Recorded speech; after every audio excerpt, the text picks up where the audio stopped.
गरीबों के मिलने वाले मकान के हक को छीनने का कार्य किया था।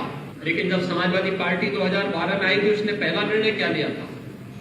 श्री राम जन्मभूमि पर आतंकी हमला करने वाले आतंकवादियों के मुकदमों को वापस लेने का। ये वही उत्तर प्रदेश है जिस उत्तर प्रदेश में 5 वर्ष पहले हर तीसरे दिन एक दंगा होता था, बड़े बड़े फसाद होते थे, बेटियां स्कूल नहीं जा पाती थी, घर की महिलाएं मार्केट नहीं जा पाती थी, किसान परेशान था, न उसकी उपज का क्रय होता था और न ही किसानों को किसी प्रकार का कोई सम्मान ही मिल पाता था, न गन्ना मूल्य का भुगतान ही हो पाता था।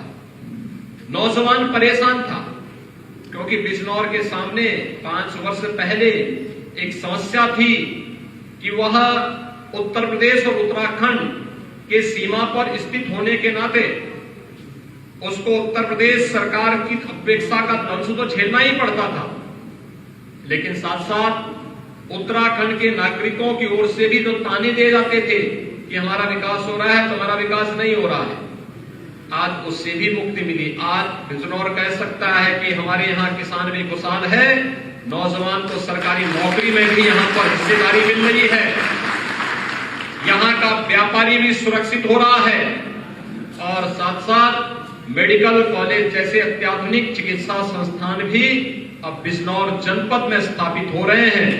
यहाँ की चीनी मिलों के पुनरुद्धार की कार्रवाई को भी सरकार ने व्यवस्थित रूप से आगे बढ़ाने का कार्य किया है। भाइयों बहनों, 5 वर्ष तक बिना रुके, बिना डिगे, बिना थके और बिना झुके हमारी सरकार ने प्रदेश के अंदर गांव का, गरीब का, किसान का, नौजवान का, महिलाओं के कल्याण के लिए बिना चेहरा देखे, बिना उसकी जाति और मत और मजहब पूछे उसे शासन की योजनाओं का लाभ दिलाया।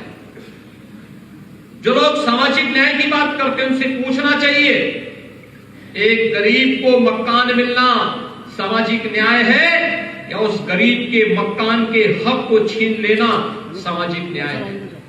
पिछली सरकारों ने गरीबों के मिलने वाले मकान के हक को छीनने का कार्य किया था और अब पैसा जो इन्होंने इकट्ठा किया था गरीबों का लूट करके, किसानों का लूट करके, मजदूरों का लूट करके, पोषण मिशन में महिलाओं का लूट करके, बच्चों का पैसा लूट करके, शिक्षा का, चिकित्सा का बजट लूट करके जो पैसा उन्होंने इकट्ठा किया था, आज उसी पैसे को जब दीवाने तोड़ तोड़ करके निकाला जा रहा है तो नोट की गड्डियां नजर आ रही है और सपा मुद्दा को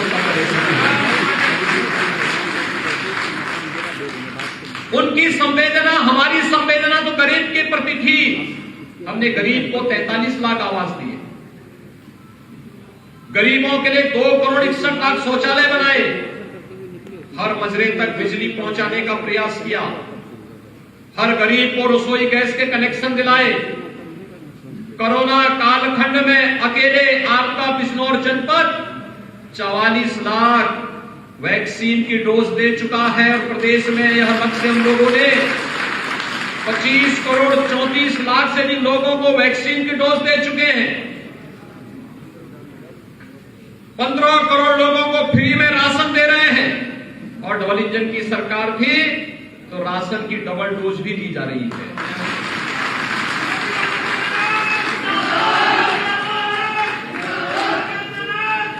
5 वर्ष में दंगा नहीं हुआ होगा क्योंकि दंगाई को मालूम था दंगा करेंगे तो आने वाली 7 पीढ़ियां भरते भरते थक जाएंगे और भर नहीं पाएंगे। लेकिन भाइयों बहनों, हमारी संवेदना तो स्पष्ट थी, गरीब के प्रति, नौजवान के प्रति, महिलाओं के प्रति, व्यापारी के प्रति, समाज के प्रत्येक तबके के प्रति। हमने चेहरा देखकर योजनाओं का लाभ नहीं दिया, सबका साथ, सबके विकास की भावना के साथ इन योजनाओं को पहुंचाने का कार्य किया। लेकिन सपा हो या बसपा या कांग्रेस, इनकी नीति भी खराब थी और नियत भी खराब थी।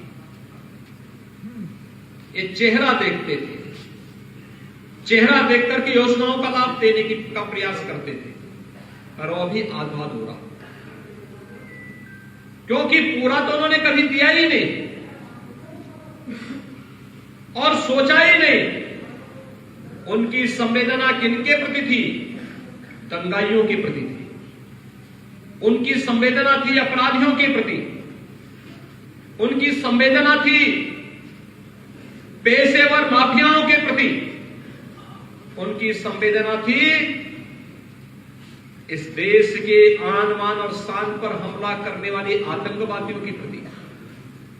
याद करिए, जब 2017 में हमारी सरकार आई थी, हमने 3 निर्णय लिए थे पहले दिन। पहला निर्णय था प्रदेश के लघु और सीमांत किसानों का 1 लाख तक का कर्जा माफ करने का। दूसरा निर्णय था बेटियों की सुरक्षा के लिए एंटी रोमियो स्क्वाड का गठन करने का। तीसरा निर्णय था हमारी सरकार ने उस समय तीसरा निर्णय लिया था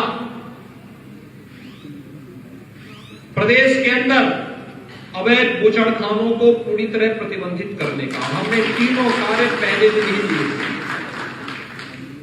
लेकिन जब समाजवादी पार्टी 2012 में आई थी, उसने पहला निर्णय क्या लिया था? श्री राम जन्मभूमि पर आतंकी हमला करने वाले आतंकवादियों के मुकदमों को वापस लेने का। फर्क साफ है। हमारी संवेदना किसानों के प्रति थी, हमारी संवेदना बेटियों की सुरक्षा के प्रति थी, हमारी संवेदना गो रक्षा के प्रति थी, पशुपालकों के प्रति थी। लेकिन समाजवादी पार्टी की संवेदना आतंकवादियों की प्रति थी। और भाइयों बहनों, आपने 5 वर्ष तक भारतीय जनता पार्टी की सरकार की कार्य पद्धति को प्रदेश के अंदर देखा। किस मजबूती के साथ प्रदेश के अंदर सरकार ने कार्य किया, योजनाओं का लाभ तो दिया,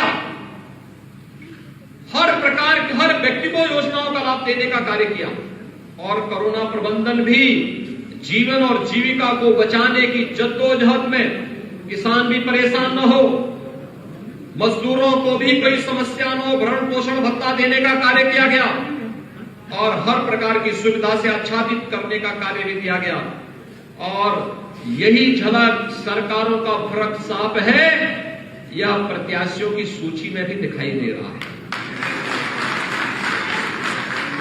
प्रत्याशियों की सूची में पश्चिमी उत्तर प्रदेश भाइयों बहनों कितना संवेदनशील था। 2019 में, 2017 में, 2014 में जब भी हम लोग यहां आते थे, 17 और 14 में एक ही शिकायत हमें सुनने को मिलती थी कि बेटियां स्कूल नहीं जा पा रही हैं क्योंकि पेशेवर गुंडे कब न जाने उस बेटी के जीवन के साथ खिलवाड़ कर ले। तब हम लोगों ने संकल्प किया था कि अगर ऐसे दुर्योधन दुशासन पैदा हो गए हैं तो इनको ठीक करना आवश्यक होगा। और तब 2017 में जब जनता जनार्दन का आशीर्वाद प्राप्त हुआ था तो प्रदेश सरकार ने इसके लिए व्यवस्थित कार्य योजना प्रारंभ की थी। आज उसका परिणाम हम सबके सामने देखने को मिल रहा है। और इसलिए भाइयों बहनों, आज हम सब आपके सामने आए हैं आपसे एक अपील करने के लिए।